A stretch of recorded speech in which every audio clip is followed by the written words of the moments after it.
नमस्ते। तो इस वीडियो में हम ईस्ट ट्रिप प्लानर्स लिमिटेड इस कंपनी के बारे में पूरी इंपॉर्टेंट डिटेल्स देखेंगे, जिसमें कंपनी का पूरा बिजनेस सेगमेंट, साथ ही में इस बिजनेस के सेगमेंट में कंपनी के जो फाइनेंशियल और फंडामेंटल है उसमें कंपनी कैसे नंबर डिलीवर कर रही है, उनके बारे में स्टेप टू स्टेप इन्फॉर्मेशन हम आज के वीडियो में देखने वाले।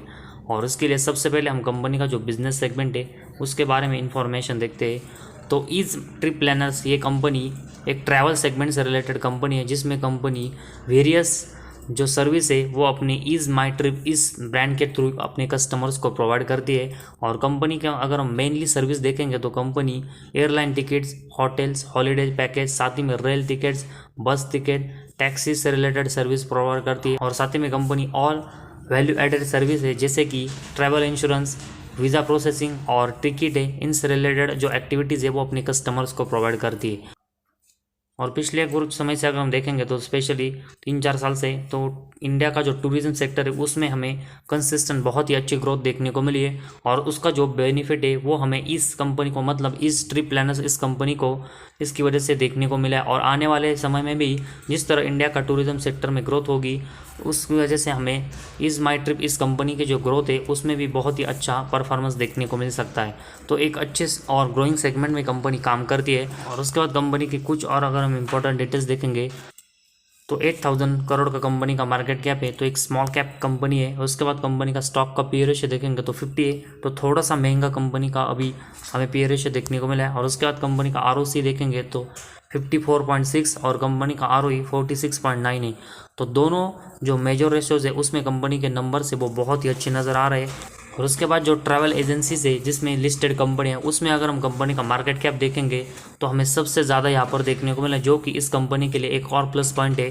और उसके बाद कंपनी का अगर हम प्रॉफिट एंड लॉस स्टेटमेंट देखेंगे, जिसमें हम कंपनी का सेल्स से लेकर कंपनी के प्रॉफिट एंड लॉस स्टेटमेंट में कंपनी ने कैसे नंबर डिलीवर किए उन सब के बारे में स्टेप टू स्टेप इन्फॉर्मेशन देखेंगे। तो सबसे पहले कंपनी का सेल्स देखेंगे तो मार्च 18 में कंपनी लगभग 100 करोड़ का सेल्स कर रही थी। वही कंपनी का जो सेल्स है वो अब लगभग 450 करोड़ के ऊपर हमें यहाँ पर देखने को मिला है। तो लगभग 4 टाइम्स से भी ज़्यादा की जो ग्रोथ है वो कंपनी ने अपने सेल्स में पिछले 5 से लेकर 6 साल में की है, जो कि कंपनी के बिजनेस के लिए एक अच्छा पॉइंट है। और इस सेल्स के साथ ही में कंपनी का ऑपरेटिंग प्रॉफिट अगर हम देखेंगे तो मार्च 18 और 19 में कंपनी लॉस मेकिंग थी, लेकिन इसके बाद अगर हम देखेंगे तो कंपनी के जो सेल्स में ग्रोथ हुई और उसके कंपेरेटिवली कंपनी ने एक्सपेंस यहाँ पर कंट्रोल में किया।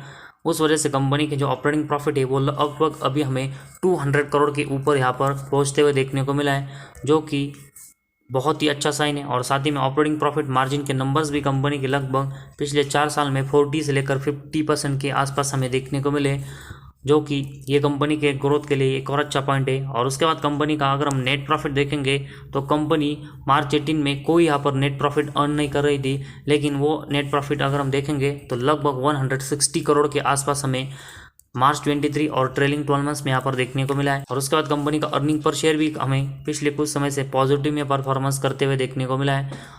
और किसी भी कंपनी का नेट प्रॉफिट और अर्निंग पर शेयर जिस मल्टीप्लाई में बढ़ता है उसी मल्टीप्लाई में कंपनी का जो शेयर है वो लॉन्ग टर्म और ट्रस्टली बढ़ता है। तो इस कंपनी के नेट प्रॉफिट और अर्निंग पर शेयर में हमें पिछले कुछ समय से अगर हम देखेंगे, स्पेशली 4 से लेकर 5 साल में जो ग्रोथ देखने को मिली, उस वजह से कंपनी का जो शेयर है वो भी हमें ट्रस्टली लॉन्ग टर्म में अच्छा ग्रोथ और बढ़ते हुए देखने को मिल सकता है। तो प्रॉफिट एंड लॉस स्टेटमेंट में कंपनी सभी सेगमेंट में अच्छे परफॉर्मेंस कर रही है। और उसके बाद कंपनी का अगर हम बैलेंस शीट देखेंगे तो कंपनी के जो बोरंग्स है वो लगभग 116 करोड़ का है, लेकिन उसके कंपेरेटिवली अगर हम देखेंगे तो कंपनी का जो रिजर्व है वो 4 टाइम्स से भी ज़्यादा है। तो बोरंग्स के कंपेरेटिवली कंपनी के पास बहुत ही अच्छे रिजर्व है, जो कि कंपनी के बैलेंस शीट को बहुत ही स्ट्रांग कर रहे हैं। और ये भी कंपनी के लिए एक अच्छा पॉइंट है। और उसके बाद कैश फ्लो देखेंगे तो कंपनी का जो ऑपरेटिंग एक्टिविटी से कैश आता है वो अभी मार्च 23 में नेगेटिव में गया है, तो इसको कंपनी को फिर से रिकवर करके पॉजिटिव में लाना पड़ेगा। तो मैक्सिमम अगर हम पिछले 5 से लेकर 6 साल में देखेंगे तो ऑपरेटिंग एक्टिविटी से जो कंपनी का कैश है वो कंसिस्टेंट पॉजिटिव में है, जो कि सिर्फ अभी मार्च 23 में यहाँ पर नेगेटिव में गया है, लेकिन वो कंपनी को यहाँ पर फिर से रिकवर करके पॉजिटिव में जनरेट करना पड़ेगा। और उसके बाद इन्वेस्टिंग और फाइनेंसिंग एक्टिविटी में देखेंगे तो इसमें मैक्सिमम टाइम कंपनी के जो नंबर्स है वो लॉस मेकिंग देखने को मिले, तो उस वजह से इन दोनों सेगमेंट में कंपनी को बहुत ही अच्छी इंप्रूवमेंट करनी पड़ेगी। और उसके बाद कंपनी के अगर हम डेप्टर डेज के बारे में इंफॉर्मेशन देखेंगे तो मैक्सिमम टाइम अभी भी 100 डेज़ के ऊपर कंपनी के डेप्टर डेज है। तो कंपनी को डेप्टर से पेमेंट लेने में अभी भी 100 डेज़ के ऊपर लग रहे हैं, जो कि कंपनी के लिए एक निगेटिव पॉइंट है। तो कंपनी को डेप्टर डे में यहाँ से और इम्प्रूवमेंट की ज़रूरत है। और उसके बाद कंपनी का शेयर होल्डिंग पैटर्न अगर हम देखेंगे तो कंपनी के प्रमोटर के पास 64% की हिस्सेदारी है। साथ ही में कंपनी में एफआईज और डीआईज की हिस्सेदारी देखेंगे तो लगभग 2% के ऊपर है। तो एफआईज और डीआईज है वो भी हमें इस कंपनी में पिछले कुछ समय से देखेंगे तो इंटरेस्टेड यहाँ पर देखने को मिले। और साथ ही में पब्लिक के पास भी 31% की हिस्सेदारी। तो इस ट्रिप प्लानर्स इस कंपनी के बारे में देखेंगे तो कंपनी का बिजनेस है वो टूरिज्म सेक्टर से रिलेटेड है, जिसमें पिछले कुछ समय से इंडिया में अच्छी ग्रोथ देखने को मिली और उसका बेनिफिट है वो इस कंपनी को भी हुआ है।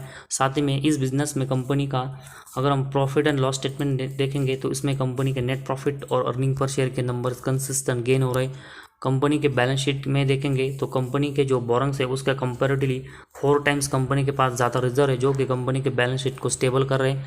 साथ ही में कंपनी में एफआईज और डीएस जैसे बड़े इंस्टीट्यूशन हैं उनकी भी हमें हिस्सेदारी और या इंटरेस्टेड देखने को मिले, जो कि यह सब कंपनी के लिए पॉजिटिव पॉइंट है। लेकिन कंपनी को कैश फ्लो और उसके साथ ही में डेप्टर डेज में थोड़ी और इम्प्रूवमेंट की ज़रूरत है, ताकि कंपनी की बैलेंस शीट यहाँ से और स्ट्रांग हो और कंपनी लॉन्ग टर्म में कंसिस्टेंट अच्छे रिटर्न दे पाए। तो मैक्सिमम सेगमेंट में कंपनी के जो नंबर्स है वो पॉजिटिव है, जिस वजह से हम कंपनी में लॉन्ग टर्म के पर्सपेक्टिव से एक अच्छी इन्वेस्टमेंट यहाँ पर कर सकते हैं।